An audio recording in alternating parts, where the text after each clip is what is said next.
Hey, what's up guys? Welcome to today's video, and today I'm going to be talking about the top 5 cards from the new Battle of Legends Monsters Revenge set that you should be picking up if you haven't already. I think these cards are absolutely busted in their own way, and I would highly encourage you to definitely try to get these as early as possible or as cheap as possible if you can. Battle of Legends Monsters Revenge is an amazing set. It introduced some really cool reprints, as well as some high rarity reprints of cards that we enjoy, such as IP Masquerena, Zeus, etc.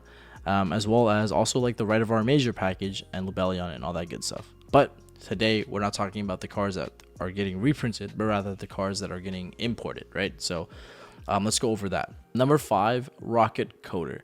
This is a really cool card because it has rocket in the name, even though it's a Cybers monster. So you already know that.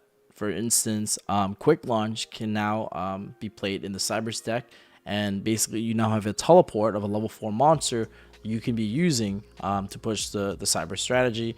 Some people have tried playing a Dragon Link slash Cybers strategy as well, but I think the fact that this card has a lot of potential for being a quick launch target is really neat for the Cybers archetype. Now, let's talk about the next card, which is actually number 4 on my list, because I think this card is really hyped right now, but I do think it's a really neat card that does involve some talking, and I think that is Duality. Not part of Duality, but just Duality. This card says that if you tribute a light or a dark monster, you can summon a light or a dark from your hand or extra deck that has the same original type and level, but it has to be a different attribute, right? So if you tribute a light, you summon a dark. If you tribute a dark, you summon a light, and but it still has to be the same type or level. What you can do, which is really cool, is you can summon like Grand Gunol Dragon, tribute it, and then summon Dragoon. You can also do something like Brand Fusion to Lubellion, and then tribute the Lubellion to summon a Borlord Furious Dragon. So you're getting a bunch of extra interruptions, which is pretty nice, and also has a really nice graveyard effect that says you can banish it from the graveyard, you shuffle a light and a dark in the grave, and you get a free draw. So it's a nice +1. I think I like this card more than its counterpart, mainly because of the fact that it's a quick play, and so you can actually set this and use it on your opponent's turn. Moreover, like if you play decks like Sword Soul, you can even tribute an Ashuna to summon a Yazi, right? So I think there's a lot of potential here. It is unfortunately an unsearchable 3 of, so building your deck around an unsearchable 3 of is like kind of weird, but I do think that this card has a lot of potential to be played and explored a little bit more. So number 3 on my list, we have Link Decoder. So Link Decoder is a really cool card, mainly because it makes it so that you can make Terahertz a lot easier now. If you get any 2 Cybers monsters on the board, you can make Splash Mage. You can Splash Mage one of your Cybers monsters, and then use that monster to make a Link Decoder. And now if you use Link Decoder and Splash Mage, you can make Transcode and then trigger Link Decoder to bring itself back, because when it's sent to the graveyard as a Link material for a Cybers monster with 2300 or more attack, it just summons itself back for free. And then you can use the Transcode effect to bring back the Splash Mage, and now all of a sudden you have like a Link 3, a Link 2, and a Link 1, and you can make Terahertz. So this card is really broken in my opinion. So I think it's a card that will definitely be played in future Cybers decks for sure. Number 2 on my list is actually a import that I've been waiting for a minute now. This is a really neat card, which is Assault Synchron. Assault Synchron says that you can, during the main phase, special summon this card from your hand and then take 700 points of damage. But when you summon it this way, you cannot special summon monsters from the extra deck while you control this card. So if a face of dragons, and it also has another effect, which is if a face of dragon synchro monster you control is tributed or banished, you can banish this card from your graveyard, then target one of those monsters and special summon it. So Assault Synchron is a really good card in my opinion, because it's a free level 2 extender, and because Gamma got hit to 1 in the latest DCG list, it's a lot harder for the Sprite to play extenders in the form of like teleport. So I think the fact that this is a nice level 2 extender is like really strong.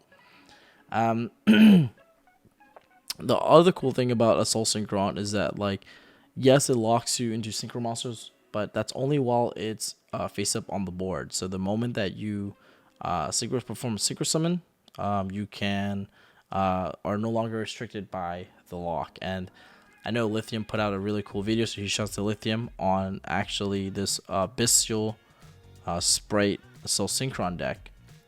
So that's definitely something to look into as well. I think that deck is definitely something worth exploring.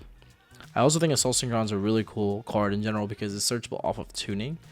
And tuning is not a once per turn card, so if you draw multiples, you can keep searching Soul Synchron, and some decks can actually benefit from the milling from the top card of your deck. The second effect I think is also really neat, which is if a face-up dragon synchro monster you control is attributed or banished, you can banish this Soul Synchron from your graveyard to reborn it.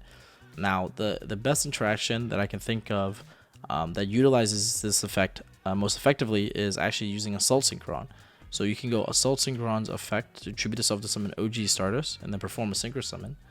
And then because you attributed Assault Synchron for its effect to summon the original Stardust, you can actually trigger Assault Synchron on a new chain to banish yourself from the graveyard to bring it back. And I think that's amazing because you get an extra level 8 body for free, pretty much. Assault Synchron is definitely something you're going to want to pick up, especially if you like playing sprites, if you like Synchro monsters. But yeah, this card is definitely going to be abused with cards such as like Cupid Pitch, for instance, because you can use Assault Synchron plus any sprite monster to make Cupid Pitch, and Cupid Pitch can like pretty much help you climb to like a Synchro, I think Synchro 8, because Cupid Pitch can modulate its level to like a 6. And so like if you have any other level 2, you can use Cupid Pitch plus any other level 2. Usually like you'll be like, let's say like you open like Assault Synchron like Jet and Blue, you go like Assault, Blue, Jet gets starter, and then you can use the Cupid Pitch with the blue to make like Cupid Pitch a 6, and then you can use Cupid Pitch and the Jet to make an Assault Synchron, and then you can, you know, do the rest of the combo from there. But I'm sure people will figure out better combos, but just initially thinking about Assault Synchron as a card when combined with like cards like sprites, it's like definitely something to look into. My number one pick is actually a Sky Striker card, and it is Sky Striker Ace Azealia. I think this is the best card out of the entire set, in my opinion. This card is ridiculous. Like, it's a generic removal link monster, and we know how powerful Nightmare monsters are, like, you know, and how removal link monsters are, right? So what does this card say? It says 2 light and or dark monsters, and basically when this card is special summoned, you can target a card on the field, destroy it. Because it says if this card is special summoned, if your opponent your opponent can't even special summon it because it must be link summoned. So but yeah, it's effectively what this card allows you to do is, like in Purely, for example, you can easily summon this card and like pop a card on the field. So you can pop back row, pop monsters, and you know, it's basically like, in my opinion, like a better version of like Nightmare, Phoenix, or Cerberus. Even though those cards are applicable for all attributes, Azealia is like in those light and dark strategies is like insane. And if you have 3 or less spells in the grave, you send it to the graveyard. But in the event that you have enough spells to maintain the Azealia on the board, you can actually also have a do the second effect of Azealia, which is at the start of the damage step, it can catastrophe your opponent's monster, which means you can banish a spell from the graveyard and just immediately destroy it, which is amazing. So and not only that, like if you have 3 or more spells in your graveyard, you get to keep the Azealia on the board and just link climb with it. There's no restrictions. Like it doesn't say like, oh, this card can't be link summoned this turn. You can also use like this card in like sprites as well, right? Sprites are like all like pretty much dark monsters. You have some fire monsters as well, but it's a link too. You can overlay with it for Gigantic after you use it to crack your opponent's board. It is like, that is insane in my opinion. So this is one of those cards that you're definitely gonna have to get for sure. It's funny because I think this card is actually better in like non-striker decks than actual striker.